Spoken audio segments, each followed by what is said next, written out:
क्या रख दिया? कृष्ण माने आकर्षण करने वाला. ಏನಂತ ಇಟ್ಬಿಟ್ಟಿದ್ದಾರೆ? ಕೃಷ್ಣ. ಕೃಷ್ಣ ಅಂದ್ರೇನೆ ಆಕರ್ಷಣೆ ಮಾಡುವಂಥವ್ರು. लेकिन उन्होंने सतयुग के कृष्ण का नाम रख दिया.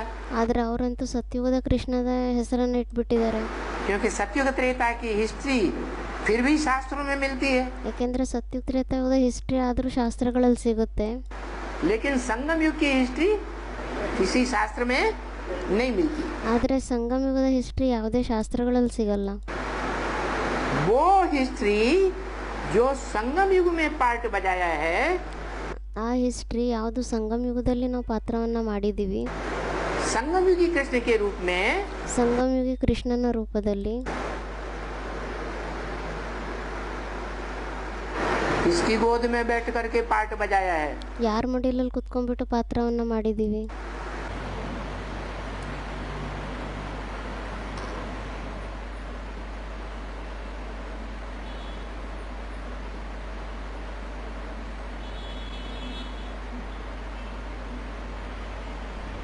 कृष्ण वाली आत्मा ने किसकी गोद में बैठकर पार्ट बजाया ಕೃಷ್ಣನ ಆತ್ಮ ಯಾರ ಮಡಿಲಲ್ಲಿ ಕುತ್ಕೊಂಡ್ಬಿಟ್ಟು ಪಾರ್ಟ್ ಮಾಡಿದ್ದಾರೆ? है? शंकर की गोद में बैठ करके बच्चे का पार्ट बजाया. ಶಂಕರನ ಮಡಿಲಲ್ಲಿ ಕುತ್ಕೊಂಡ್ಬಿಟ್ಟು ಮಗುವಿನ ಪಾತ್ರವನ್ನು ಮಾಡಿದ್ದಾರೆ. वो बच्चा कृष्ण प्रैक्टिकल में आत्मिक रूप में ಆ ಮಗು ಯಾರಿದ್ದಾರೆ ಕೃಷ್ಣ, ಅವರು ಆತ್ಮಿಕ ರೂಪದಲ್ಲಿ ಪ್ರಾಕ್ಟಿಕಲ್ನಲ್ಲಿ प्रवेश रहता है या नहीं रहता है? ಅವರು ಪ್ರವೇಶ ಇರ್ತಾರೋ ಇಲ್ವೋ? है? संपन्न होने के बाद भी ಅವರು ಸಂಪನ್ನ ಆದ್ಮೇಲೂ ಸಹ ಇರ್ತಾರ? है? संपन्न होने के बाद भी प्रवेश रहता है? ಸಂಪನ್ನ ಆದ ನಂತರನೂ ಸಹ ಪ್ರವೇಶ ಆಗಿರ್ತಾರ? नहीं तो कहाँ जाता है? ಇಲ್ಲ, ಮತ್ತೆ ಅವರೆಲ್ಲಿ ಹೋಗ್ತಾರೆ? है? जगदम्बा में जाता है. ಯಾರು ಅಂದ್ರು ಜಗದಂಬನಲ್ಲಿ ಹೋಗ್ತಾರೆ ಅಂತ. ಅದಕ್ಕೆ ಬಾಬಾ ಹೇಳ್ತಾ ಇದ್ದಾರೆ, ಅಚ್ಚ ಜಗದಂಬನಲ್ಲಿ ಹೋಗ್ತಾರಾ? जगदम्बा में अधूरे रूप में जाता है या संपूर्ण रूप में जाता है? ಜಗದಂಬನಲ್ಲಿ ಅರ್ಧ ಚಂದ್ರನ ರೂಪದಲ್ಲಿ ಹೋಗ್ತಾರ ಅಥವಾ ಸಂಪೂರ್ಣ ರೂಪದಲ್ಲಿ ಹೋಗ್ತಾರ? माना जब बाप का जन्म होता है तो बच्चे का जन्म नहीं होता. ಅಂದ್ರೆ ಯಾವಾಗ ತಂದೆಯ ಜನ್ಮ ಆಗುತ್ತೆ ಆವಾಗ ಮಗುವಿನ ಜನ್ಮ ಆಗಲ್ವಾ? अरे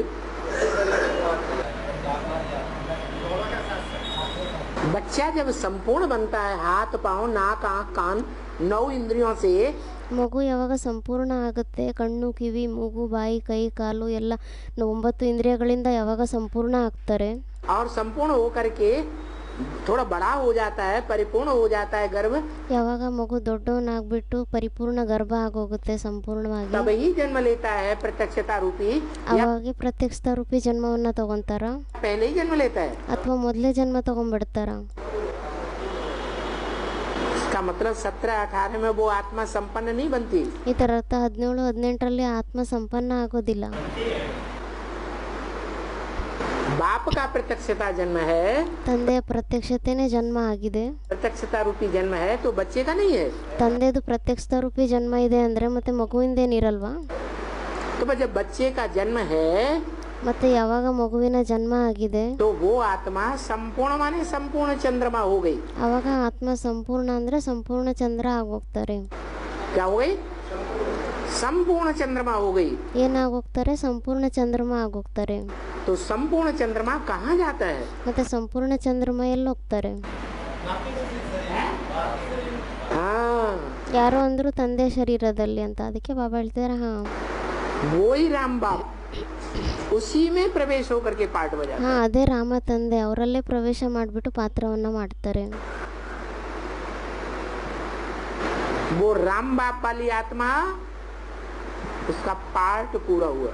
ಆ ರಾಮನ ಆತ್ಮ ಯಾರಿದ್ದಾರೆ ಅವ್ರದ್ದು ಪಾತ್ರ ಪೂರ್ತಿ ಆಗೋಗುತ್ತೆ. वो देवभान में आके पार्ट बजाएगी ಅವರು ದೇಹಾಭಿಮಾನದಲ್ಲಿ ಬಂದ್ಬಿಟ್ಟು ಪಾತ್ರವನ್ನ ಮಾಡ್ತಾರ या आत्मा भान में पार्ट बजाएगी? ಅಥವಾ ಆತ್ಮಾಭಿಮಾನದಲ್ಲಿ ಬಂದ್ಬಿಟ್ಟು ಪಾತ್ರವನ್ನ ಮಾಡ್ತಾರ? है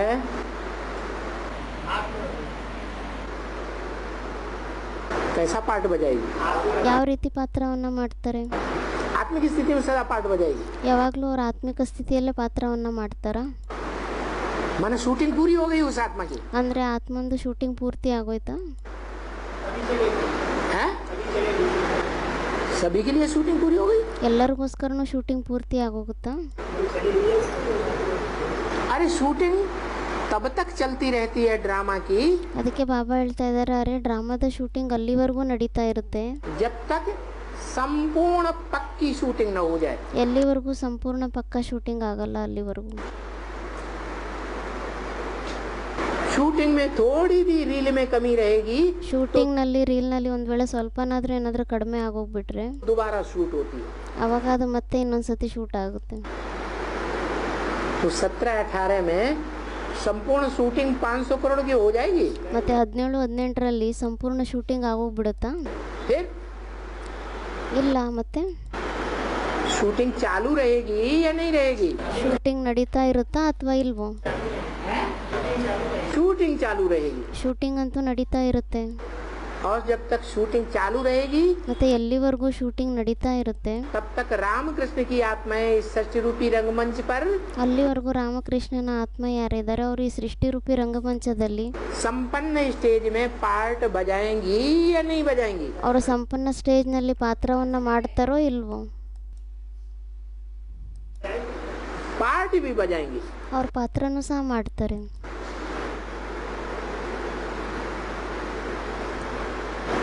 तो कृष्ण वाली आत्मा संगमयुगी कृष्ण के रूप में पार्ट बजाती है। ಮತ್ತೆ ಆ ಕೃಷ್ಣನ ಆತ್ಮ ಸಂಗಮಿಗೆ ಕೃಷ್ಣನ ರೂಪದಲ್ಲಿ ಪಾತ್ರವನ್ನು ಮಾಡುತ್ತಾರೆ। बाकी जो ज्ञानी आत्माएं हैं वो ये कहेंगी, ಬಾಕಿ ಜ್ಞಾನಿ ಆತ್ಮಗಳು ಯಾರಾಗಿರ್ತಾರೆ ಅವರಂತೂ ಈ ತರ ಹೇಳ್ತಾರೆ, इनका शरीर ही नहीं है, उनका नाम थोड़े ही दिया जाता है। ಯಾರ್ದು ಶರೀರನೇ ಇಲ್ಲ ಅವ್ರ ಹೆಸರು ಕೊಡ್ಲಾಗುತ್ತಾ? ಇಲ್ಲ, नाम शरीरधारी का दिया जाता है या आत्मा का नाम दिया जाता है? ಹೆಸರು ಶರೀರಧಾರಿ ಹೆಸರನ್ನ ಕೊಡ್ಲಾಗುತ್ತಾ ಅಥವಾ ಆತ್ಮನ ಹೆಸರನ್ನ ಕೊಡ್ಲಾಗುತ್ತಾ? है? या सूक्ष्म शरीर का नाम दिया जाता है? ಅಥವಾ ಸೂಕ್ಷ್ಮ ಶರೀರಕ್ಕೆ ಹೆಸರು ಕೊಡ್ಲಾಗುತ್ತಾ? शरीरधारी का नाम दिया जाता है। ಶರೀರಧಾರಿಗೆ ಹೆಸರು ಕೊಡ್ಲಾಗುತ್ತೆ। तो जो ज्ञानी है उनकी बुद्धि में बैठता है कि संगमयुगी कृष्ण का पार्ट, ಮತ್ತೆ ಯಾರು ಜ್ಞಾನಿಗಳಾಗಿರ್ತಾರೆ ಅವ್ರ ಬುದ್ಧಿಯಲ್ಲೇ ಕುತ್ಕೊಳ್ಳುತ್ತೆ ಈ ಸಂಗಮಿಗೆ ಕೃಷ್ಣನ ಪಾತ್ರ ಏನಿದೆ राम वाले शरीर है उसका है। ಯಾರ್ದು ರಾಮನ ಶರೀರ ಇದೆ ಅವ್ರದೇ ಆಗಿದೆ ಅಂತ।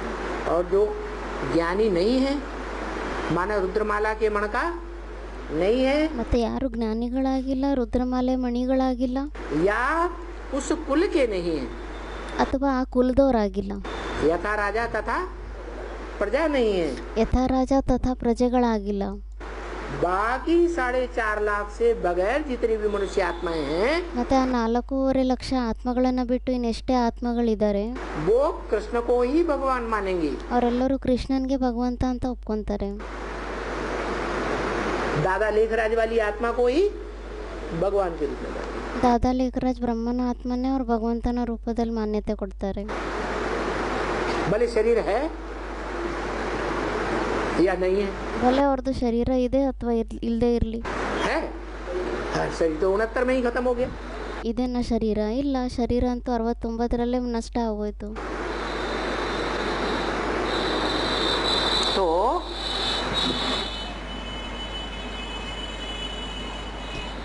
तीसरी बार विनाश कब होता है? ಮತ್ತೆ ಮೂರನೇ ಸತಿ ವಿನಾಶ ಯಾವಾಗ ಆಗುತ್ತೆ?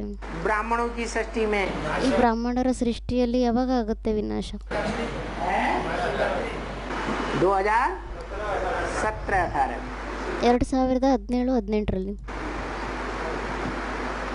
घबराहट हो रही है क्या? ಅದಕ್ಕೆ ಬಾಬಾ ಹೇಳ್ತಿದ್ದಾರೆ, ಭಯ ಅನಿಸ್ತಾ ಇದೆನಾ? है? घबराहट तो नहीं हो रही है। ಭಯ ಅಂತೂ ಆಗ್ತಾ ಇಲ್ಲ। 76 में भी कोई देह से थोड़ी खत्म हो गई थी। 76ನೇ ಇಸ್ವಿಯಲ್ಲೂ ಸಹ ಏನಾದರೂ ದೇಹದಿಂದ ಶರೀರ ಬಿಟ್ಟು ಹೋಗಿದ್ರಾ? ಇಲ್ಲ। 76 में विनाश की घोषणा बाबा ने की मुरलियों में, 76ನೇ ಇಸ್ವಿಯಲ್ಲೂ ಸಹ ಬಾಬಾ ಘೋಷಣೆಯನ್ನ ಮಾಡಿದ್ರು ಮುರಳಿಗಳಲ್ಲಿ, चित्रों में, ज्ञानामृत पत्रिका में। ಚಿತ್ರಗಳಲ್ಲೂ ಸಹ ಮಾಡಿದ್ರು, ಜ್ಞಾನಾಮೃತ ಪತ್ರಿಕೆಯಲ್ಲೂ ಮಾಡಿದ್ರು। तो क्या ये शरीर खत्म हो गया था? ಮತ್ತೆ ಈ ಶರೀರ ನಷ್ಟ ಆಗೋಗ್ಬಿಟ್ಟಿತ್ತಾ? तो चिंता कब होती है? जब शरीर खत्म हो जाए ಮತ್ತು ಚಿಂತೆ ಯಾವಾಗ ಆಗುತ್ತೆ, ಯಾವಾಗ ಈ ಶರೀರ ನಷ್ಟ ಆಗುತ್ತೆ ಆವಾಗ ಚಿಂತೆ ಆಗುತ್ತೆ. तो हम देह अभिमानी है या आत्माभिमानी है? ಅದಕ್ಕೆ ಬಾಬಾ ಹೇಳ್ತಾರೆ, ಮತ್ತೆ ನಾವು ದೇಹಾಭಿಮಾನಿ ಆಗಿದ್ದೀವ ಅಥವಾ ಆತ್ಮಾಭಿಮಾನಿಗಳಾಗಿದ್ದೀವ? देह की ज्यादा चिंता है, ದೇಹದ ಚಿಂತೆ ಜಾಸ್ತಿ ಇದೆ. आत्मा के पद का विनाश हो जाए कोई चिंता नहीं. ಆತ್ಮನ ಪದವಿಯ ನಷ್ಟ ಆಗೋಗ್ಬಿಡ್ಲಿ, ಅದ್ರದ್ದೇನು ಚಿಂತೆ ಇಲ್ಲ. है? होना क्या चाहिए? ವಾಸ್ತವದಲ್ಲಿ ಏನಾಗಬೇಕಾಗಿದೆ?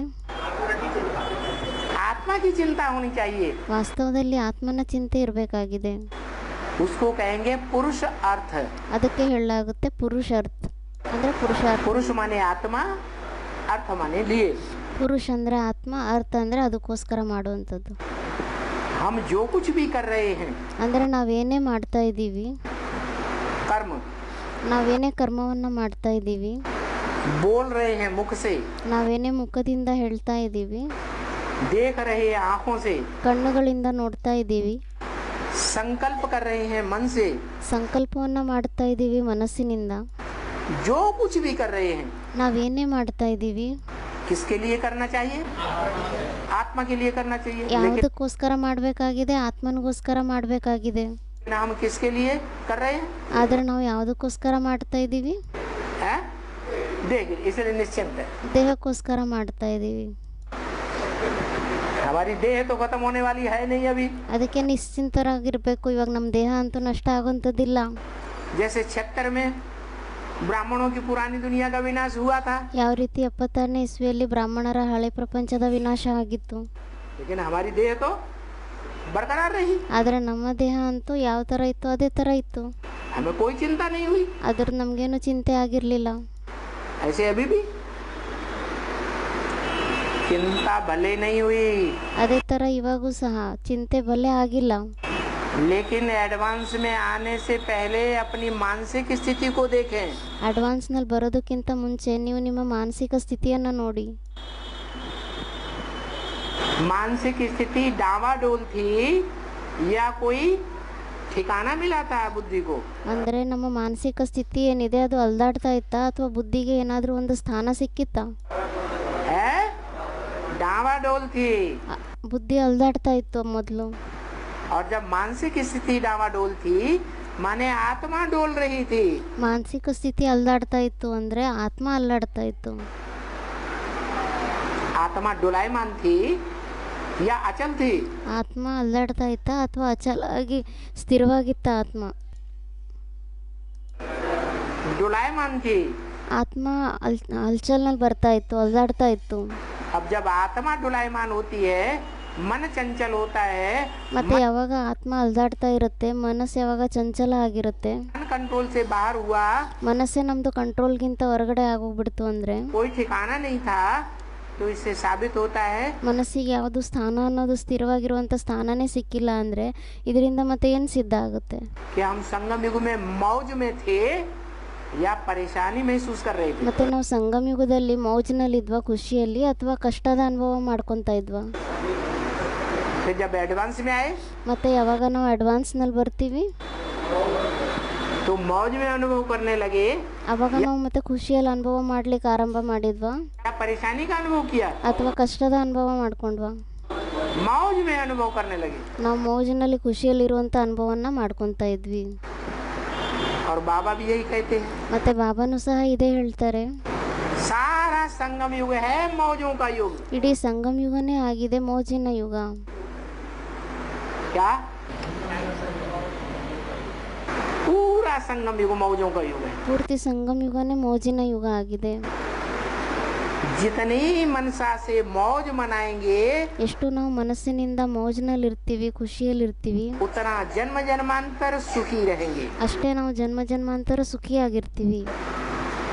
और जितना मनसा में परेशानी महसूस करेंगे ಮತ್ತೆ ಎಷ್ಟು ನಾವು ಮನಸ್ಸಿನಿಂದ ಕಷ್ಟದ ದುಃಖದ ಅನುಭವನ ಮಾಡ್ಕೊತೀವಿ, समस्याएं महसूस करेंगे, ಸಮಸ್ಯೆಗಳ ಅನುಭವನ ಮಾಡ್ಕೊತೀವಿ, दुख का अनुभव करेंगे, ದುಃಖದ ಅನುಭವನ ಮಾಡ್ಕೊತೀವಿ, रोने का अनुभव करेंगे, ಅಳುವಂಥ ಅನುಭವನ ಮಾಡ್ಕೊತೀವಿ, उतने ही वहाँ दुनिया में दुखी रहेंगे। ಅಷ್ಟೇ ಅಲ್ಲಿ ಪ್ರಪಂಚದಲ್ಲಿ ನಾವು ದುಃಖಿಯಾಗಿರ್ತೀವಿ. तो कैसी शूटिंग करनी चाहिए? ಮತ್ತು ನಮಗೆ ಯಾವ ಥರ ಶೂಟಿಂಗ್ ಮಾಡ್ಕೋಬೇಕಾಗಿದೆ? मौजों की शूटिंग करनी चाहिए। ಮೌಜ್ನಲ್ಲಿ ಖುಷಿಯಲ್ಲಿರುವಂಥ ಶೂಟಿಂಗ್ ಮಾಡ್ಕೋಬೇಕಾಗಿದೆ. लेकिन इसके लिए ज्ञान की पराकाष्ठा चाहिए। ಆದರೆ ಇದಕ್ಕೋಸ್ಕರ ಜ್ಞಾನದ ಪರಾಕಾಷ್ಠ ಬೇಕಾಗಿದೆ. ज्ञान की पराकाष्ठा होगी। ज्ञान की पराकाष्ठा क्या? ಜ್ಞಾನದ ಪರಾಕಾಷ್ಠ ಇದ್ದರೆ ಒಂದು ವೇಳೆ ಅಂದರೆ ಜ್ಞಾನದ ಪರಾಕಾಷ್ಠ ಏನಾಗಿದೆ? हाँ, ತಂದೆಯನ್ನು ಗುರುತಿಸ್ಕೊಳ್ಳೋದು. बाप के ऊपर अंश मात्र भी ये निश्चय आता है। ತಂದೆ ಮೇಲೆ ಒಂದು ಅಂಶ ಮಾತ್ರನಾದರೂ ಅನಿಶ್ಚಯ ಬರುತ್ತೆ ಅಂದರೆ परसेंटेज में भी अनिश्चय बुद्धि बने। ಒಂದು ವೇಳೆ ನಾವು ಪರ್ಸೆಂಟೇಜ್ನಲ್ಲಾದರೂ ಅನಿಶ್ಚಯ ಬುದ್ಧಿ ಆದ್ವಿ ಅಂದರೆ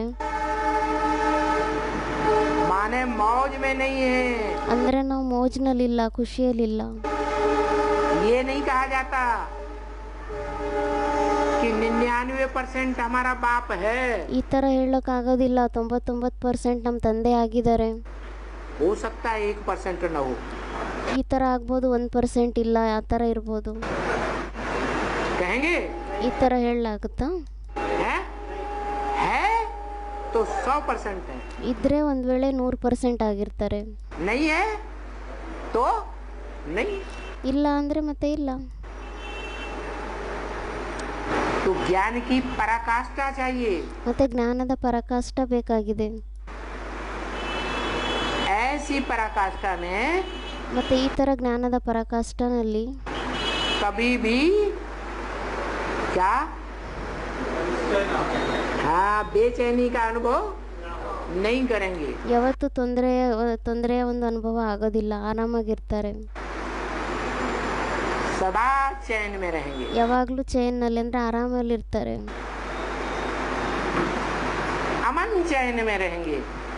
ಅದಕ್ಕೆ ಹೇಳ್ತಾರೆ ಬಾಬಾ ಅಮನ್ ಚೈನ್ನಲ್ಲಿ ಇರ್ತಾರೆ ಅಂದರೆ ತುಂಬ ಸುಖ ಶಾಂತಿಯಿಂದ ಇರ್ತಾರೆ, ಅವ್ರಿಗೇನು ತೊಂದರೆ ಆಗಲ್ಲ. अमन बाप के बच्चे हैं तो क्या होना चाहिए? अमन होना चाहिए। अमन ಅಮ್ಮನ ತಂದೆ ಮಕ್ಕಳಾಗಿದ್ದೀವಿ ಅಂದರೆ ನಾವು ಸಹ ಅಮನರಾಗಿರಬೇಕು. चैन में होना चाहिए। ನಾವು ಸಹ ಅಮನ್ ಚೈನ್ನಲ್ಲಿ ಅಂದರೆ ಸುಖ ಶಾಂತಿಯಲ್ಲಿ ಆರಾಮಾಗಿರಬೇಕಾಗಿದೆ. लेकिन अमन चैन में नहीं है। ಆದರೆ ನಾವು ಆರಾಮಾಗಿಲ್ಲ ಅಂದರೆ कारण ಅದರ ಕಾರಣ ಏನಾಗಿದೆ? ज्ञान बुद्धि में नहीं है। ಜ್ಞಾನ ಬುದ್ಧಿಯಲ್ಲಿಲ್ಲ ಅಂದರು ಯಾರು? ज्ञान का वर्षा तो एक कोई देके गया है, उसकी बुद्धि में होगा। ಅದಕ್ಕೆ ಬಾಬಾ ಹೇಳ್ತಾರೆ ಜ್ಞಾನ ಯಾರ ಬುದ್ಧಿಯಲ್ಲೂ ಇಲ್ಲ ಅಂದಿದ್ದಕ್ಕೆ ಬಾಬಾ ಹೇಳ್ತಾರೆ ಅವರಂತೂ ಜ್ಞಾನ ಕೊಟ್ಟೋಗಿದ್ದಾರೆ, ಒಬ್ಬರಿಗೆ ಕೊಟ್ಟೋಗಿದ್ದಾರೆ. ತೋ ಯಾರಿಗೊಬ್ರಿಗೆ ಕೊಟ್ಟೋಗಿದಾರೋ ಅವ್ರ ಬುದ್ಧಿಯಲ್ಲೇ ಇರುತ್ತೆ. हाँ, एक बाप कौन सा? ಒಬ್ಬ ತಂದೆ ನೆನಪಿರಲ್ಲ ಅಂತ. ಅದಕ್ಕೆ ಬಾಬಾ ಹೇಳ್ತಾರೆ ಆ ಒಬ್ಬ ತಂದೆ ಯಾರಾಗಿದ್ದಾರೆ? अरे बेहद के दो बाप हैं। ಬೇಹದ್ದಿನ ತಂದೆ ಇಬ್ಬರು ಆಗಿದ್ದಾರೆ ಅಲ್ವಾ? कौन से बाप को पहचाना? ಯಾವ ತಂದೆಯನ್ನು ಗುರುತಿಸ್ಕೊಂಡಿದ್ದೀರಾ? अरे निराकार की पहचान भी कोई पहचान है? ಅದಕ್ಕೆ ಬಾಬಾ ಹೇಳ್ತಿದ್ದಾರೆ ಅರೆ ನಿರಾಕಾರನ ಗುರುತು ಸಹ ಏನಾದರೂ ಗುರುತಾಗಿದೆನಾ? साकार के द्वारा पहचान है।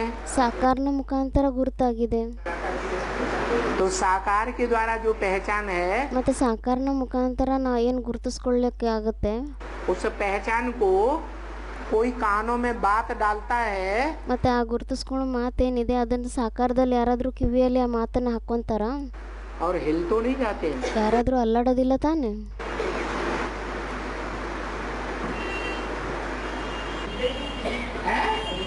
सुनते ही नहीं। पक्का बच्चा है। ಕೆಲವರು ಅಂದರು ನಾವಂತೂ ಕೇಳೋದೇ ಇಲ್ಲ ಅಂತ. ಅದಕ್ಕೆ ಬಾಬಾ ಹೇಳ್ತಾರೆ ಹಾಂ ಹಂಗಾದ್ರೆ ಪಕ್ಕಾ ಮಕ್ಕಳಾಗಿದ್ದೀರಾ. सदगुरुनिंदा सुनिए न काना। ಸದ್ಗುರುನಿಂದ ಸುನಿಯನ ಕಾನ ಅಂದರೆ ಸದ್ಗುರುನ ನಿಂದನೆ ಏನಿದೆ ಅದನ್ನು ಕಿವಿಯಿಂದ ಕೇಳಲೂಬಾರ್ದು. लेकिन एक बात और है। ಆದರೆ ಇನ್ನೂ ಒಂದು ಮಾತಿದೆ. बाप कहते हैं बच्चे का कनेक्शन बाप से 2 महीने तक भी नहीं रहा। ಮಗುವಿನ ಕನೆಕ್ಷನ್ ತಂದೆ ಜೊತೆ 2 ತಿಂಗಳವರೆಗೂ ಇಲ್ಲ ಅಂದರೆ तो बाप क्या समझते हैं? ಅವಾಗ ತಂದೆ ಏನಂತ ತಿಳ್ಕೊತಾರೆ? बस समझ लो। ಮಕ್ಕಳು ಇಲ್ಲ ಸತ್ತೋಗ್ಬಿಟ್ಟಿದ್ದಾರೆ ಅಂತ. ಅದಕ್ಕೆ ಬಾಬಾ ಹೇಳ್ತಾರೆ ಮತ್ತೆ ತಿಳ್ಕೊಂಬಿಡಿ ಇವಾಗ.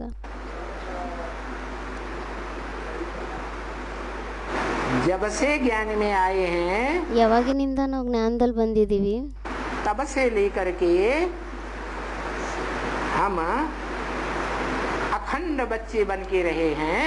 ಯಾವಾಗಿನಿಂದ ನಾವು ಜ್ಞಾನದಲ್ಲಿ ಬಂದಿದ್ದೀವಿ ಆವಾಗಿನಿಂದ ಇವಾಗಿನವರೆಗೂ ನಾವು ಅಖಂಡ ಮಕ್ಕಳಾಗಿದ್ದೀವ अखंड पढ़ाई पढ़ी है, ನಾವು ಅಖಂಡವಾಗಿರುವಂಥ ವಿದ್ಯಾಭ್ಯಾಸವನ್ನು ಓದಿದ್ದೀವ तो बाप पढ़ाई पर बहुत जोर देते हैं। ಯಾಕೆಂದರೆ ತಂದೆ ವಿದ್ಯಾಭ್ಯಾಸದ ಮೇಲಂತೂ ತುಂಬ ಗಮನ ಕೊಡ್ತಾರೆ, ಪ್ರೆಷರ್ ಕೊಡ್ತಾರೆ ಆ ಮಾತಿಗೆ. कोई अखंड होकर के पढ़ाई नहीं पढ़ते हैं, रोज नहीं पढ़ते हैं। ಕೆಲವರು ಅಖಂಡ ಆಗ್ಬಿಟ್ಟು ಅಂದರೆ ಪ್ರತಿದಿನ ರೆಗ್ಯುಲರ್ ಆಗಿ ವಿದ್ಯಾಭ್ಯಾಸವನ್ನು ಓದೋದಿಲ್ಲ. 7 दिन में एक बार आते हैं। 7 ದಿನದಲ್ಲಿ ಒಂದು ಸತಿ ಬರ್ತಾರೆ. तो कौन से धर्म में चले जाते हैं? ಮತ್ತೆ ಅವ್ರು ಯಾವ ಧರ್ಮದಲ್ಲಿ ಹೊರಟೋಗ್ಬಿಡ್ತಾರೆ. कौन से धर्म की शूटिंग कर रहे हैं? ಅವ್ರು ಯಾವ ಧರ್ಮದ ಶೂಟಿಂಗ್ ಮಾಡ್ಕೊತಾ ಇದ್ದಾರೆ. मुसलमान जुमा जुमा जामा मस्जिद में जाएंगे। ಮುಸಲ್ಮಾನರು ಜುಮ್ಮಾ ಅಂದರೆ ವಾರಕ್ಕೊಂದ್ಸತಿ ಜಾಮಾ ಮಸ್ಜಿದ್ನಲ್ಲಿ ಹೋಗ್ತಾರೆ. जाते हैं ना? ಅದಕ್ಕೆ ಹೇಳ್ತಾ ಇದ್ದಾರೆ ಬಾಬಾ ಹೋಗ್ತಾರೆ ಅಲ್ವಾ. और क्रिश्चियन संडे संडे गिरजाघर में जाएंगे। ಮತ್ತೆ ಕ್ರಿಶ್ಚಿಯನ್ ಸಂಡೇ ಚರ್ಚ್ನಲ್ಲಿ ಹೋಗ್ತಾರೆ. रोज नहीं जाएंगे। ಅಂದರೆ ಪ್ರತಿದಿನ ಹೋಗೋದಿಲ್ಲ. तो देखना है हमारी कौन सी शूटिंग हो रही है। ಮತ್ತೆ ನೋಡ್ಕೋಬೇಕಾಗಿದೆ ನಮ್ದು ಯಾವ ಶೂಟಿಂಗ್ ಆಗ್ತಾ ಇದೆ ಅಂತ. क्या रिहर्सल कर रहे हैं? ಅಂದರೆ ನಾವೇನು ರಿಹರ್ಸಲ್ ಮಾಡ್ತಾ ಇದ್ದೀವಿ. पेट के धंधे को जो 5 तत्वों का बना हुआ पेट है, ಅಂದರೆ ಹೊಟ್ಟೆಯ ದುಡಿಮೆ ವ್ಯಾಪಾರಕ್ಕೋಸ್ಕರ ಈ 5 ತತ್ವಗಳಿಂದ ತಯಾರಾಗಿರುವಂಥ ಶರೀರ ಏನಿದೆ, ಹೊಟ್ಟೆ ಏನಿದೆ, उसके धंधे को ज्यादा महत्व देते हैं, ಅದರ ಕೆಲಸ ಏನಿದೆ ದುಡಿಮೆ ವ್ಯಾಪಾರಗಳು ಅದಕ್ಕೆ ನಾವು ಜಾಸ್ತಿ ಮಹತ್ವವನ್ನು ಕೊಡ್ತಾ ಇದ್ದೀವ, या बुद्धिरूपी पेट को ज्यादा महत्व देते हैं? ಅಥವಾ ನಾವು ಬುದ್ಧಿರೂಪಿ ಹೊಟ್ಟೆಗೆ ಜಾಸ್ತಿ ಮಹತ್ವವನ್ನು ಕೊಡ್ತಾ ಇದ್ದೀವ? ज्यादा पोषण किसमें, टाइम ज्यादा किसमें लगाते हैं? ಜಾಸ್ತಿ ಟೈಮ್ ಜಾಸ್ತಿ ಪೋಷಣೆ ಯಾವುದಕ್ಕೋಸ್ಕರ ಮಾಡ್ತಾ ಇದ್ದೀವಿ ನಾವು? दोनों में लगाते हैं। ಯಾರು ಅಂದರು ಎರಡರಲ್ಲೂ ಅಂತ. ಅದಕ್ಕೆ ಬಾಬಾ ಹೇಳ್ತೀರಾ ಅಚ್ಚಾ ಎರಡರಲ್ಲೂ ಟೈಮ್ ಸ್ಪೆಂಡ್ ಮಾಡ್ತೀರಾ, आधा आधा लगाते हैं। ಎರಡರಲ್ಲೂ ಅರ್ಧ ಟೈಮ್ ಕಳೀತೀರಾ. 12 घंटा मन बुद्धि रूपी आत्मा के पोषण में लगाते हैं। 12 ಗಂಟೆ ಮನ್ಬುದ್ಧಿ ರೂಪಿ ಆತ್ಮನ ಪೋಷಣೆಗೋಸ್ಕರ ಉಪಯೋಗಿಸ್ತೀರಾ. हैं 12 घंटा ಕೇಳ್ತಾ ಇದ್ದಾರೆ ಬಾಬಾ 12 ಗಂಟೆ ನೀವು ಆತ್ಮಕ್ಕೋಸ್ಕರ ಮಾಡ್ತಾ ಇದ್ದೀರಾ. हैं सरेंडर हैंड्स के लिए तो बोला है ಹಾಂ ಸರೆಂಡರ್ ಹ್ಯಾಂಡ್ಸ್ ಯಾರಿದ್ದಾರೆ ಅವ್ರಿಗೋಸ್ಕರ ಅಂತ ಹೇಳಿದ್ದಾರೆ. ಏನಂತ कि 16 घंटे ईश्वरीय सेवा में लगे रहेंगे 16 ಗಂಟೆ ಈಶ್ವರೀಯ ಸೇವೆಯಲ್ಲೇ ತೊಡಗಿದ್ರೆ तो जो गृहस्थी लोग हैं वो अगर 8 घंटे सेवा करते हैं तो उनके बराबर पहुंचे। ಮತ್ತೆ ಗೃಹಸ್ಥಿ ಯಾರಿದ್ದಾರೆ ಅವ್ರು 8 ಗಂಟೆ ಸೇವೆ ಮಾಡಿದ್ರು ಸಹ ಅವ್ರ ಸಮಾನ ಆಗ್ತಾರೆ ಅಂತ.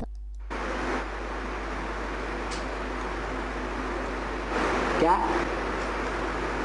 तो जो घर गृहस्थ में रह करके पुरुषार्थ कर रहे हैं, ಮತ್ತೆ ಯಾರು ಮನೆ ಮಟ್ಟದಲ್ಲಿ ಗೃಹಸ್ಥ ವ್ಯವಹಾರದಲ್ಲಿ ಇದ್ಬಿಟ್ಟು ಪುರುಷಾರ್ಥವನ್ನ ಮಾಡ್ತಾ ಇದ್ದಾರೆ वो 12 घंटे करते हैं ಅವ್ರು 12 ಗಂಟೆ ಮಾಡ್ತಾರೆ. तो बहुत अच्छा है। ಮತ್ತೆ ತುಂಬಾ ಒಳ್ಳೆ ಮಾತಾಗಿದೆ ಆ ಥರ ಇದ್ರೆ. 12 घंटे कम है क्या? 12 ಗಂಟೆ ಏನು ಕಡಿಮೆ ಆಗಿದೆನಾ? बाबा ने कहा 8 घंटा और हम 1.5 गुना कर रहे हैं। ಬಾಬಾ ಅಂತ ಹೇಳಿದ್ದಾರೆ 8 ಗಂಟೆ ಅಂತ, ಆದರೆ ನಾವು 1.5 ಗಂಟೆ ಇನ್ನು ಮನ ಜಾಸ್ತಿ ಆಗ್ತಾ ಇದೆ. है तो मन सदा मौज में रहता होगा। ಅಂದರೆ ಅವಾಗ ಮನಸ್ಸು ಯಾವಾಗಲೂ ಮೋಜಿನಲ್ಲಿ ಖುಷಿಯಲ್ಲೇ ಇರುತ್ತೆ. ಹಾಗಾದರೆ नहीं रहता होगा कि नहीं? ಅಂದರೆ 1.5% ಜಾಸ್ತಿ ನಮ್ಮ ಪುರುಷಾರ್ಥ ಇನ್ನೂ ಆಗ್ತಾ ಇದೆ ಅಂದರೆ ಮನಸ್ಸು ಖುಷಿಯಲ್ಲಿರುತ್ತೋ ಇಲ್ವೋ?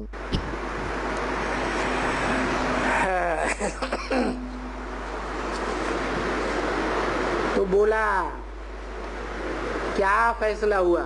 ಅದಕ್ಕೆ ಮತ್ತೆ ಹೇಳಿದರು ಏನಾಯಿತು ನಿರ್ಣಯ ಅಂತ. जब ये सब क्लियर हो जाए, ಯಾವಾಗ ಇದೆಲ್ಲ ಕ್ಲಿಯರ್ ಆಗೋಗುತ್ತೆ, क्या ये सब क्या क्लियर हो जाए ಇದೆಲ್ಲ ಅಂದರೆ ಏನು ಕ್ಲಿಯರ್ ಆಗೋಗುತ್ತೆ? तब इस सृष्टि पर आना। ಆವಾಗ ಈ ಸೃಷ್ಟಿಯಲ್ಲಿ ಬರಬೇಕು। क्या क्लियर हो जाए? ये 5 तत्वों की जो तमो प्रधान सृष्टि है, ಅಂದರೆ ಏನು ಕ್ಲಿಯರ್ ಆಗಬೇಕು? ಈ 5 ತತ್ವಗಳ ತಮೋಪ್ರಧಾನ ಸೃಷ್ಟಿ ಏನಿದೆ वो सात्विक बन जाए, ಇದು ಸಾತ್ವಿಕ ಆಗೋಗ್ಬೇಕು। तब इस सृष्टि पर आना। ಆವಾಗ ಈ ಸೃಷ್ಟಿಯಲ್ಲಿ ಬರಬೇಕು। क्या? तो 5 तत्वों का मूल क्या है? ಮತ್ತೆ 5 ತತ್ವಗಳ ಮೂಲನೇ ಏನಾಗಿದೆ? बीज कहाँ है? ಅದರ ಬೀಜ ಎಲ್ಲಿದೆ?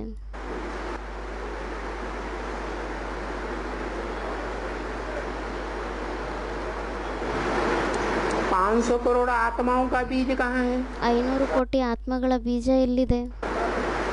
है शिव बाबा। ಯಾರೋ ಹೇಳಿದ್ರು ಶಿವಬಾಬಾ ಅಂತ, जिसे हम नाम दे रहे हैं कॉम्बिनेशन, ಯಾರಿಗೆ ನಾವು ಹೆಸರನ್ನ ಕೊಡ್ತಾ ಇದ್ದೀವಿ ಕಾಂಬಿನೇಷನ್ ಅಂತ, निराकार का और साकार का। ನಿರಾಕಾರ ಮತ್ತೆ ಸಾಕಾರನ ಕಾಂಬಿನೇಷನ್। तो निराकार है आत्माओं का बीज, ಮತ್ತೆ ನಿರಾಕಾರ ಆಗಿದ್ದಾರೆ ಆತ್ಮಗಳ ಬೀಜ, मनुष्यों का बीज। ಮನುಷ್ಯರ ಬೀಜ। वो निराकार आत्मा ಆ ನಿರಾಕಾರ ಆತ್ಮ जो सोमनाथ मंदिर में हीरे के रूप में दिखाई गई, ಆ ನಿರಾಕಾರ ಆತ್ಮ ಸೋಮನಾಥನ ದೇವಸ್ಥಾನದಲ್ಲಿ ವಜ್ರದ ರೂಪದಲ್ಲಿ ತೋರಿಸ್ತಾರೆ। उसका काम तो हो गया सन 2036 तक। ಅವ್ರ ಕೆಲಸ ಅಂತೂ ಆಗೋಯ್ತು 2036 समझने और समझाने का काम। ತಿಳ್ಕೊಳ್ಳೋದು ಮತ್ತು ತಿಳಿಸುವಂಥ ಕಾರ್ಯವನ್ನು ಮಾಡ್ತಾರೆ। 500 करोड़ आत्माएं समझ जाएंगी। 500 ಕೋಟಿ ಆತ್ಮಗಳೆಲ್ಲರೂ ತಿಳ್ಕೊಂಡ್ಬಿಡ್ತಾರೆ। क्योंकि 80 साल में अभी दुनिया को संदेश नहीं मिला। ಯಾರಾದರೂ ಹೇಳ್ತಾರೆ ಇವಾಗ 80 ವರ್ಷಗಳಲ್ಲಿ ಇನ್ನೂ ಪ್ರಪಂಚದವ್ರಿಗೆ ಸಂದೇಶ ಸಿಕ್ಕಿಲ್ಲ, तो फिर आगे के 20 साल में कैसे होगा? ಮತ್ತೆ ಮುಂದೆ ಬರುವಂಥ 20 ವರ್ಷದಲ್ಲಿ ಯಾವ ಥರ ಆಗುತ್ತೆ? अरे इंफॉर्मेशन टेक्नोलॉजी दिन दूनी रात चौगुनी बढ़ रही है या घट रही है? ಅದಕ್ಕೆ ಬಾಬಾ ಹೇಳ್ತಿದ್ದಾರೆ, ಅರೆ ಇನ್ಫಾರ್ಮೇಷನ್ ಟೆಕ್ನಾಲಜಿ ಏನಿದೆ ಇದು ದಿನಕ್ಕೆ 2ರಷ್ಟು ರಾತ್ರಿಗೆ 4ರಷ್ಟು ಹೆಚ್ಚಾಗ್ತಾ ಇದೆನೋ ಇನ್ನಿನ್ನು ಕಡಿಮೆ ಆಗ್ತಾ ಇದೆನೋ? तो संभव नहीं हो सकता। ಮತ್ತೆ ಅದು ಸಂಭವ ಆಗ್ಲಿಕ್ಕೆ ಸಾಧ್ಯ ಇಲ್ವಾ? 500-700 करोड़ मनुष्य आत्माओं को ऊंचते ऊंच बाप, 500 ಕೋಟಿ 700 ಕೋಟಿ ಆತ್ಮಗಳಿಗೆ ಶ್ರೇಷ್ಠಕ್ಕಿಂತ ಶ್ರೇಷ್ಠ ತಂದೆ ಯಾರಿದ್ದಾರೆ? सुप्रीम बाप का संदेश मिलना, ಸುಪ್ರೀಂ ತಂದೆ ಅವ್ರ ಸಂದೇಶ ಸಿಗೋದೇನು ಕಷ್ಟ ಆಗಿದೆನಾ?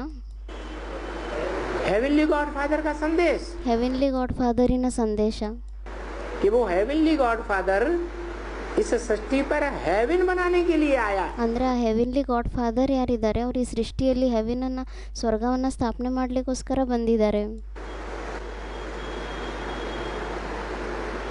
तो सारी मनुष्य आत्माओं को जब ये संदेश मिल जाता है ಮತ್ತೆ ಇವೆಲ್ಲ ಮನುಷ್ಯ ಆತ್ಮಗಳಿಗೆ ಯಾವಾಗ ಈ ಸಂದೇಶ ಸಿಕ್ಬಿಡುತ್ತೆ कि वो हेवन बनाने के लिए आया और वो हेवन का वर्षा हमें भी चाहिए, ಅವರು ಸ್ವರ್ಗವನ್ನು ಸ್ಥಾಪನೆ ಮಾಡಲಿಕ್ಕೋಸ್ಕರ ಬಂದಿದ್ದಾರೆ ಮತ್ತು ಆ ಸ್ವರ್ಗದ ಆಸ್ತಿ ನಮಗೂ ಸಹ ಬೇಕಾಗಿದೆ।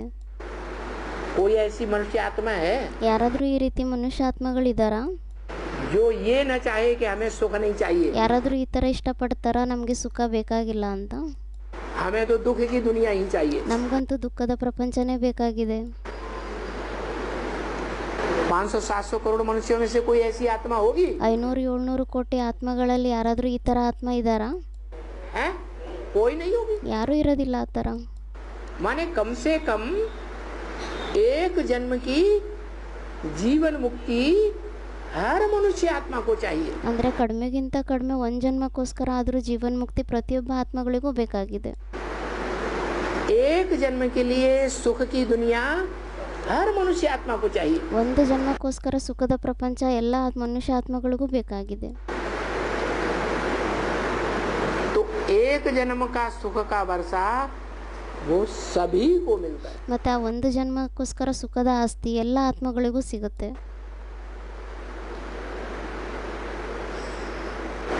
बाकी 21 जन्मों का वर्षा 8-10 करोड़ को मिलता है। ಮತ್ತು 21 ಜನ್ಮದ ಆಸ್ತಿ ಏನಿದೆ ಅದು 8-10 ಕೋಟಿ ಆತ್ಮಗಳಿಗೆ ಸಿಗುತ್ತೆ। कितनों को? और और 84 जन्म का वर्षा ಎಷ್ಟು ಆತ್ಮಗಳಿಗೆ ಅಂತ ಹೇಳಿದ್ರು, ಮತ್ತು 84 ಜನ್ಮದ ಆಸ್ತಿ ಏನಿದೆ ಅದು है नहीं। पूरे 84 जन्म का वर्षा सुख का किसी को मिल ही नहीं सकता। ಪೂರ್ತಿ 84 ಜನ್ಮಕ್ಕೋಸ್ಕರ ಸುಖದ ಆಸ್ತಿ ಯಾರಿಗೂ ಸಿಗ್ಲಿಕ್ಕೆ ಸಾಧ್ಯನೇ ಇಲ್ಲ. क्यों? अगर दुख नहीं होगा तो सुख की कोई वैल्यू नहीं होगी। ಯಾಕೆ? ಯಾಕೆಂದ್ರೆ ದುಃಖ ಇರೋದಿಲ್ಲ ಅಂದ್ರೆ ಮತ್ತೆ ಸುಖದ ಏನು ವ್ಯಾಲ್ಯೂನೇ ಇರೋದಿಲ್ಲ. दुख और सुख दोनों हैं इस सृष्टि पर। ಸುಖ ಮತ್ತೆ ದುಃಖ ಎರಡೂ ಇದೆ ಈ ಸೃಷ್ಟಿಯಲ್ಲಿ. रात भी है तो दिन भी है। ರಾತ್ರಿನೂ ಇದೆ ಅಂದ್ರೆ ಮತ್ತೆ ಹಗಲು ಇದೆ. ब्रह्मा का दिन भी है, ब्रह्मा की रात भी है। ಬ್ರಹ್ಮನ ಹಗಲು ಆಗಿದೆ, ಬ್ರಹ್ಮನ ರಾತ್ರಿನೂ ಆಗಿದೆ.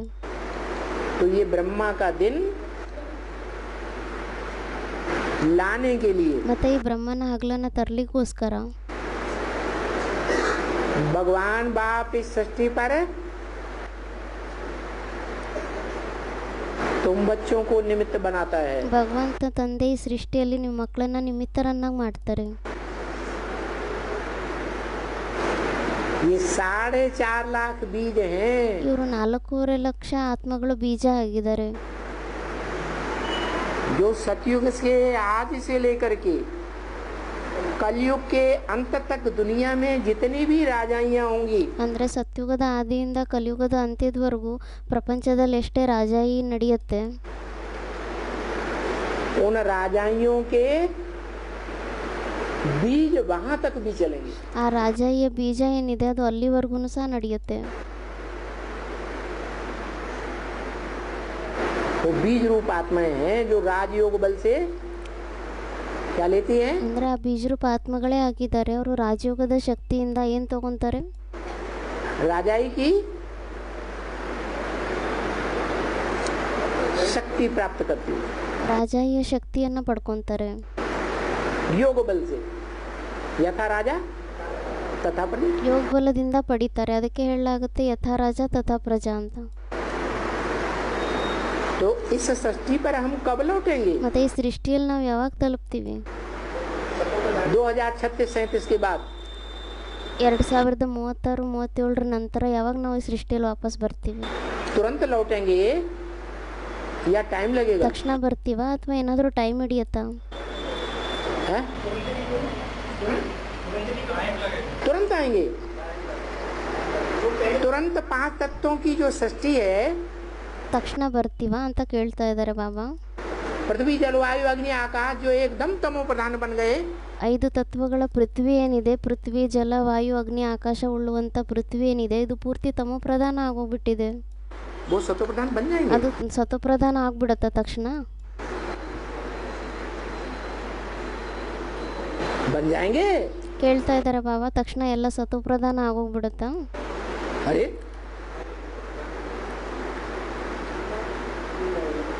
बन जाएंगे। फू, ऐसे होगा? ಅದಕ್ಕೆ ಬಾಬಾ ಹೇಳ್ತಿದ್ದಾರೆ 1 ಸೆಕೆಂಡ್ನಲ್ಲಿ ಎಲ್ಲ ಆಗೋಗ್ಬಿಡತ್ತಾ ಉಫ್ ಅನ್ನೋ ಅಷ್ಟೊತ್ತಿಗೆ? है? टाइम लगेगा, इसलिए बोला ಟೈಮ್ ಹಿಡಿಯುತ್ತೆ, ಅದಕ್ಕೋಸ್ಕರ ಹೇಳಿದ್ದಾರೆ. जब ये सब क्लियर हो जाएगा तब आना। ಅದಕ್ಕೋಸ್ಕರ ಹೇಳಿದ್ದಾರೆ ಯಾವಾಗ ಇದೆಲ್ಲ ಕ್ಲಿಯರ್ ಆಗಿ ಹೋಗುತ್ತೆ ಆವಾಗ ಬನ್ನಿ ಅಂತ. फिर आकर के राज्य करना। ಆವಾಗ ಬಂದ್ಬಿಟ್ಟು ರಾಜ್ಯವನ್ನ ಮಾಡಿ. राज्य सत्तो प्रधान प्रकृति पर करेंगे ರಾಜ್ಯವನ್ನ ಸತೋಪ್ರಧಾನ ಪ್ರಕೃತಿಯ ಮೇಲೆ ಮಾಡ್ತೀರಾ, या ये जो तमो प्रधान प्रकृति विनाश काल में बन जाती है, ಅಥವಾ ಈ ತಮೋಪ್ರಧಾನ ಪ್ರಕೃತಿ ಯಾವಾಗ ಆಗೋಗುತ್ತೆ ವಿನಾಶದ ಸಮಯದಲ್ಲಿ ಅವಾಗ ಆಗುತ್ತಾ? तब राज्य करेंगे। ಅವಾಗ ಬಂದ್ಬಿಟ್ಟು ರಾಜ್ಯವನ್ನ ಮಾಡ್ತೀರಾ? तो टाइम नहीं लगेगा। ಮತ್ತೆ ಟೈಮ್ ಹಿಡಿಯೋದಿಲ್ವಾ? तो सतो प्रधान प्रकृति कैसे बनेगी? ಮತ್ತೆ ಸತೋಪ್ರಧಾನ ಪ್ರಕೃತಿ ಯಾವ ರೀತಿ ಆಗುತ್ತೆ? है योग बल से। ಯೋಗ ಬಲದಿಂದನೇ ಆಗುತ್ತೆ. कैसा योग बल? मन मना भव। ಯಾವ ತರ ಯೋಗ ಬಲ ಆಗಿದೆ? ಮನ್ಮನಾಭವ. सब आत्मिक स्थिति में स्थित होकर के उसी में प्रवेश कर जाएंगे। ಎಲ್ಲರೂ ಆತ್ಮಿಕ ಸ್ಥಿತಿಯಲ್ಲಿ ಸ್ಥಿತರಾಗ್ಬಿಟ್ಟು ಅವರಲ್ಲೇ ಪ್ರವೇಶ ಆಗೋಗ್ತಾರೆ. जो गीता में लिखा है क्या? अव्यक्त मूर्ति नाम। ಅದಕ್ಕೋಸ್ಕರ ಗೀತೆಯಲ್ಲೂ ಸಹ ಬರೆದಿದ್ದಾರೆ ಏನಂತ? ಅವ್ಯಕ್ತ ಮೂರ್ತಿ ನಾಮ ಅಂತ. कैसी मूर्ति? अव्यक्त मूर्ति। ಯಾವ ಥರ ಮೂರ್ತಿ ಆಗಿದೆ? ಅವ್ಯಕ್ತ ಮೂರ್ತಿ ಆಗಿದೆ.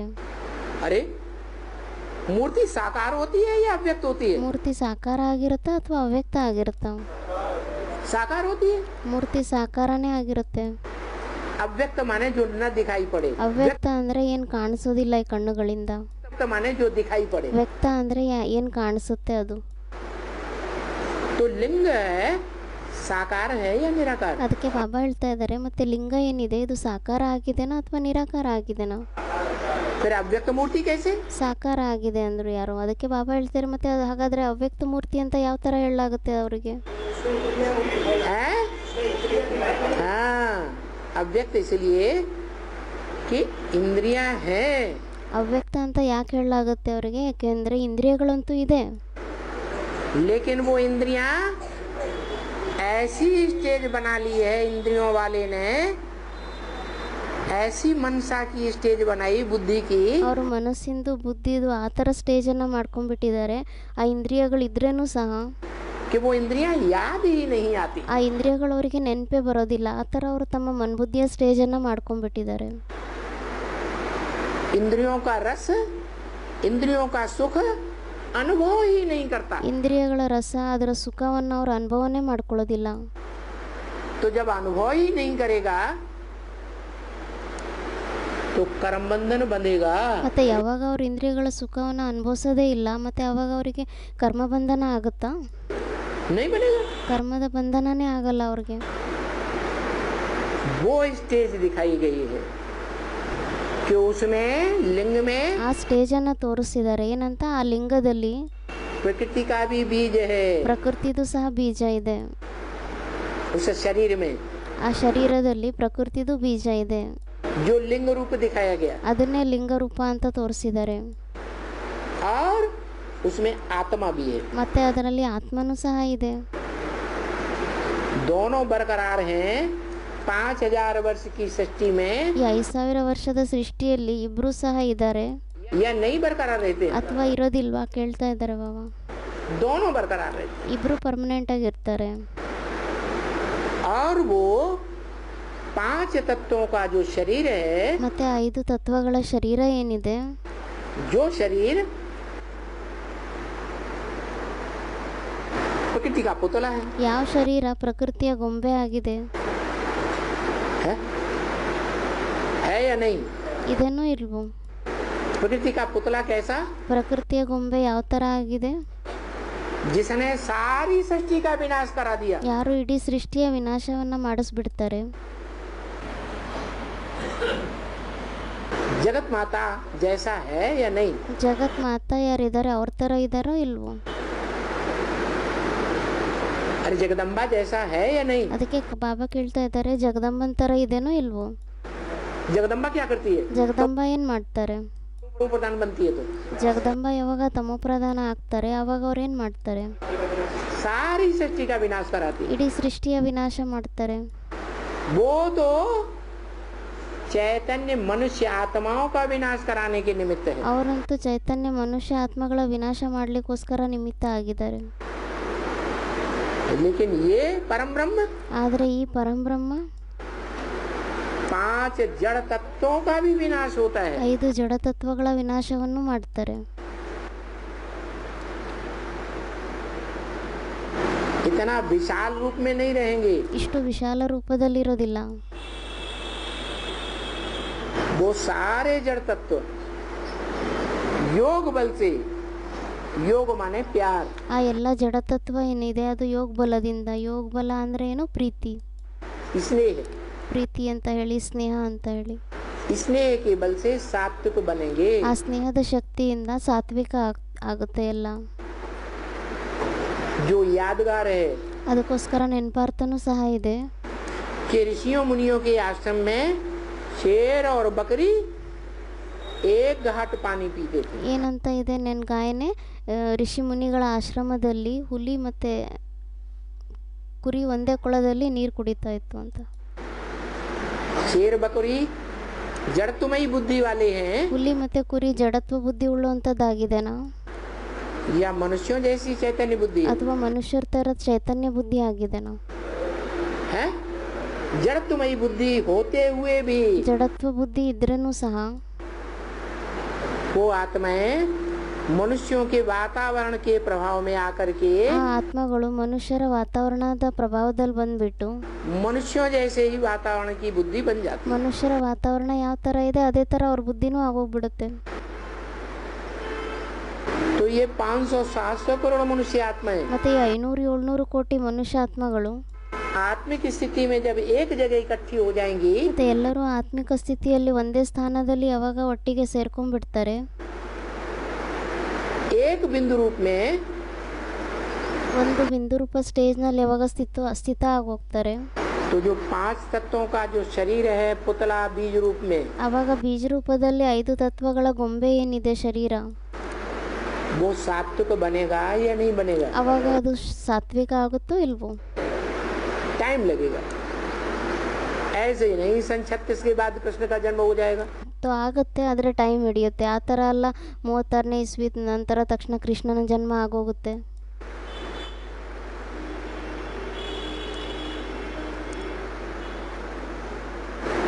अब और हड़कंप आने लगा, अभी तक तो 100 साल ही था। ಇವಾಗಂತೂ ಇನ್ನೂ ಜಾಸ್ತಿ ಅಲ್ಲಾಡ್ಲಿಕ್ಕೆ ಶುರು ಆಗೋಗ್ಬಿಟ್ಟಿದೆ.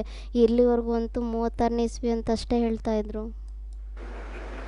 100 ವರ್ಷ ಅಂತ ಹೇಳ್ತಾ ಇದ್ರು. अब 100 साल की जगह और बढ़ा दिया। ಇವಾಗ 100 ವರ್ಷದ ಸ್ಥಾನದಲ್ಲಿ ಇನ್ನೂ ಜಾಸ್ತಿ ಮಾಡಿಬಿಟ್ಟಿದ್ದಾರೆ. हाँ बोलो। जो लास्ट में जाता है वो सबसे पहले आता है, जो लास्ट में जाता है वो सबसे पहले आता है। ಅವ್ರು ಹೇಳ್ತಿದ್ದಾರೆ ಯಾರು ಎಲ್ಲರಿಗಿಂತ ಕೊನೆಯಲ್ಲಿ ಹೋಗ್ತಾರೋ ಅವರೆಲ್ಲರಿಗಿಂತ ಮೊದಲು ಬಂದ್ಬಿಡ್ತಾರೆ.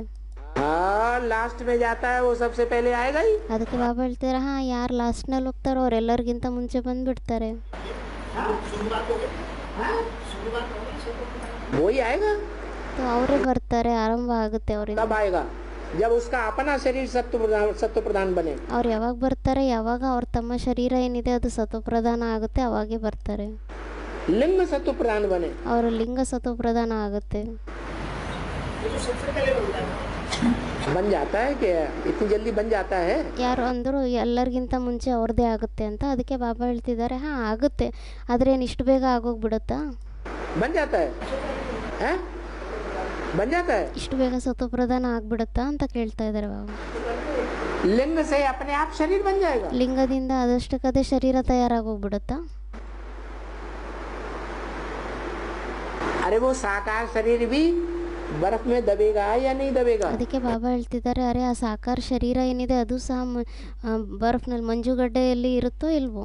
सेकंड के लिए, ಯಾರು ಅಂದರು ಒಂದು ಸೆಕೆಂಡಿಗೋಸ್ಕರ ಅಂತ. सेकंड के लिए सेकंड के लिए दबेगा। 1 सेकंड में 5 तत्व सत्व प्रधान बन जाते हैं। ಅದಕ್ಕೆ ಬಾಬಾ ಹೇಳ್ತಾರೆ 1 ಸೆಕೆಂಡ್ನಲ್ಲಿ 5 ತತ್ವಗಳು ಸತ್ವಪ್ರಧಾನ ಆಗ್ಬಿಡುತ್ತಾ? एक सेकंड में जीवन मुक्ति मिल जाती है। वो ಅವ್ರು ಹೇಳ್ತಿದ್ದಾರೆ 1 ಸೆಕೆಂಡ್ನಲ್ಲಿ ಜೀವನ್ ಮುಕ್ತಿ ಸಿಗುತ್ತೆ ಅಂತ ಹೇಳಿದ್ದಾರೆ ಅಂತ.